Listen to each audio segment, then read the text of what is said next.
ঈদের নামাজ 2 রাকাত এটা ফরজ। কথা বলেন না কেন?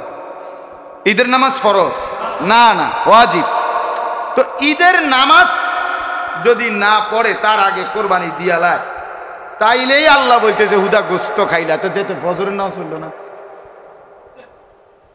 তুই ডাকাইতে কি কোরবানি দিস বেটা? যে জোহরের নামাজ পড়ে না, আসর মাগরিব এশা পড়ে না, এই অপদার্থ কির কোরবানি দিছে? কিতে কারে দি? তুই আল্লাহরে চিনোস বেটা? তুই তো গরু না চিনোস বেটা, ছাগল চিনোস বেটা, তুই আল্লাহরে চিনোস না? ফরমান বেটা, তুই আল্লাহর জন্য কোরবানি দিছ, এটা কইলে হইলো? আমরা বুঝি না, আমরা চিরা খাই। সে আল্লাহরে চিনে মনে করেন কি? কেমনে চিনে? হে কেমনে চিনে? সে তো আল্লাহর জন্য কোরবানি দিল না। আল্লাহর জন্য কোরবানি দিলে ফজর পড়বে না কেন? জোহর আসর মাগরিব পড়বে না কেন? লুঙ্গি 2 বার ফিন্দন লাগবে, একবার বদলাইয়া নামাজ পড়া আইয়া আবার লুঙ্গি হয়তো বড়াইব, রক্ত টক্ত আড্ডি মাড্ডি লাগবো। লুঙ্গির মায়া করলা, সেজদার মায়া করলা না? কত বড় নিকৃষ্ট ডাকাত!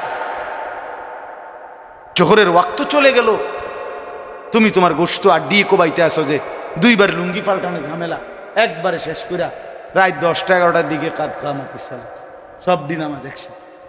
আল্লাহ আমাদেরকে মাফ করে দেন। আল্লাহ তাআলা আজকের এই মজমা বরকত দান করেন মেহেরবানি করে। সবার কাছে অনুরোধ, কি বললাম? 1 নাম্বার, আল্লাহর কথা সবাই বলা উচিত। মনে আসেনি? বলেন না, কার কার বলা উচিত? সবার, যার যার সামর্থ্য অনুপাতে আল্লাহর কথা আমরা একে অপরকে বলেই যাব, ডেকেই যাব। 2 নাম্বার হলো, নওজোয়ান ছেলেরা নিজের জীবন এই খামখেয়ালি মোবাইলের আসক্তি, মোটর সাইকেলের এই হুড়াহুড়ি, ছেলে মেয়ে নারী পুরুষের এই অবাধ যৌন সম্পর্ক, অবৈধ সম্পর্ক, অবৈধ প্রেম ভালোবাসার এই ছড়াছড়ি, আমরা এর মধ্যে না জড়িয়ে নিজের জীবন নষ্ট না করি, আমরা না জড়াই, জীবনটা নইলে নষ্ট হয়ে যাবে, জীবনটা বরবাদ হয়ে যাবে। আল্লাহ তাআলা আমাদের প্রত্যেকটা ছেলেকে মেয়েকে ফিরে আসবার তৌফিক দান করেন। এই মাদ্রাসাকে আল্লাহ তাআলা কবুল করেন। আমরা যেন প্রত্যেকেই কোরবানির বিধান, হজ্জের বিধান জেনে শিখে আদায় করার চেষ্টা করি। আমার বাপ যেই চোখ আল্লাহর ঘর দেখে, রসুলের রওজা দেখে, সেই চোখ সত্যিকার অর্থে সার্থক হয়। চোখের প্রকৃত মজা, চোখের স্বাদ, চোখের সার্থকতা কালো গিলাফ দেখা। আপনাদের কাছে অনুরোধ করলাম, আপনারা কোরবানির মাসআলা আপনাদের ইমাম সাহেবদের কাছ থেকে বুঝে নেন। আপনারা হজ্জের মাসআলা ভালোভাবে বুঝে নেন। আপনারা প্রত্যেকটা ইবাদতের মাসআলা ওলামায়ে কেরাম থেকে জেনে নেন। আল্লাহ তাআলা বলেন, এই হজ বলো, কোরবানি বলো, সমস্ত ইবাদত বলো, আমি যে আল্লাহ তাআলা নির্ধারণ করলাম কেন? লিয়াযকুরুসমাল্লাহ, আমার স্মরণ, আমার জিকির জিন্দা করার জন্য। কোরবানি করলে আমার স্মরণ জিন্দা হবে, হজ্জে গেলে আমার স্মরণ জিন্দা হবে। প্রত্যেকটা ইবাদতের মধ্যে আমি আল্লাহর স্মরণ প্রতিষ্ঠিত হবে। সুবহানাল্লাহ। আলা মা রাযাকাহুম মিন বাহিমাতিল আনআম, আল্লাহ তাআলা বলে বিশেষভাবে কোরবানির চতুষ্পদ প্রাণী যে আমি যেটা রিজিক হিসাবে হালাল করে দিলাম, ওইটা জবাইয়ের সময় আমার বান্দা বিশেষভাবে আমার নাম বলবে, আমার স্মরণ করবে। এই মহান উদ্দেশ্যে আমি আল্লাহ কোরবানির বিধান দিয়েছি, শুধু গোশত খাওয়ার জন্য নয়। গোশত তো সারা বছরই খায়। এই জন্য হাদিস আল্লাহ নবী সাল্লাল্লাহু আলাইহি সাল্লাম বলেন, যে ব্যক্তি ঈদের নামাজ, আশ্চর্য মিয়া, রাসূলুল্লাহ আজকেও পড়ছি আমার গাড়িতে বসে বসে হাদিস, নবী সাল্লাল্লাহু আলাইহি সাল্লাম বলেছেন, মান যাবাহা ক্বাবলা আস-সালাহ, যে ব্যক্তি নামাজ, ঈদের নামাজ পড়ার আগে আগে জবাই করে ফেলে প্রাণীটা, তো সে ফাইন্নামা হুয়া শাতু লাহমিন, এটা যেন সে বকরির গোশতই খাইল। আজ্জালাহু লি আহলিহি, পরিবারের জন্য তাড়াহুড়া করে গোশতের ব্যবস্থা করলো। লাইসা মিনান নুসুকে ফি শাইইন, কোরবানির কিছুই তার অর্জন হলো না। ঈদের নামাজ 2 রাকাত এটা ফরজ। কথা বলেন না কেন? ঈদের নামাজ ফরজ না, না ওয়াজিব।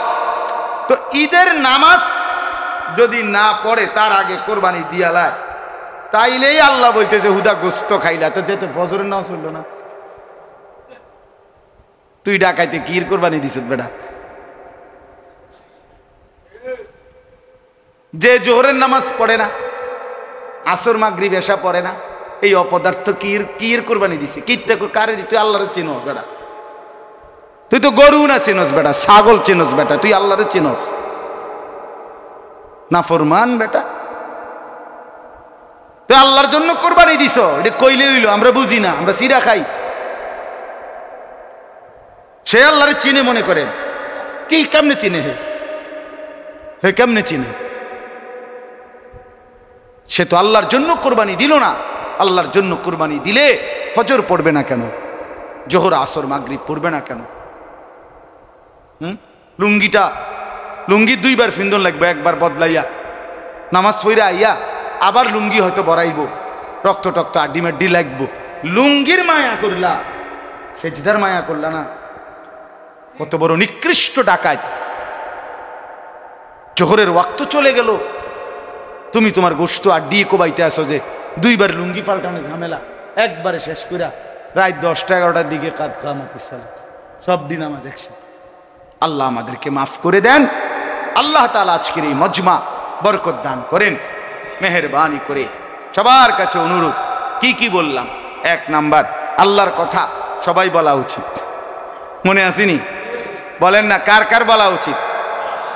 সবার, যার যার সামর্থ্য অনুপাতে আল্লাহর কথা আমরা একে অপরকে বলেই যাব, ডেকেই যাব।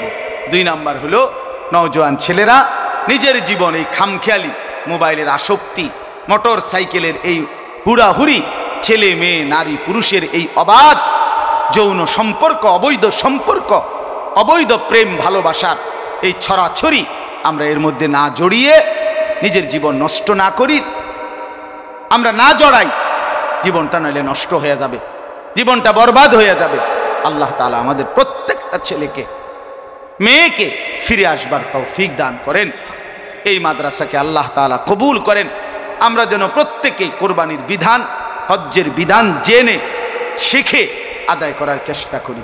আমার বাপ যেই চোখ আল্লাহর ঘর দেখে, রসুলের রওজা দেখে, সেই চোখ সত্যিকার অর্থে সার্থক হয়।